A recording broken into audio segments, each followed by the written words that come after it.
ప్రియ సహోదరీ సహోదరులారా, మీ స్నేహితులతో మీ తోటి వారితో దేవుని సన్నిధి విషయం ఇళ్ల తెలియజేయండి. సైన్యములకధిపతివగు యెహోవా, నీ నివాసములు ఎంత రమ్యములు!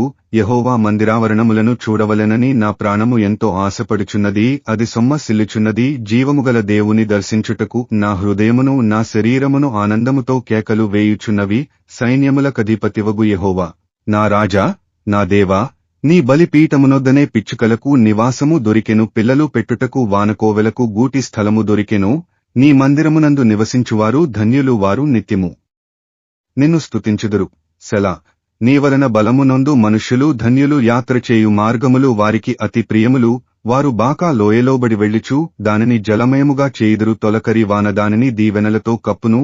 వారు నానాటికి బలాభివృద్ధి నొందుచు ప్రయాణము చేయుదురు. వారిలో ప్రతివాడును సీయోనులో దేవుని సన్నిధిని కనబడును. యెహోవా, సైన్యములకధిపతివగు దేవా,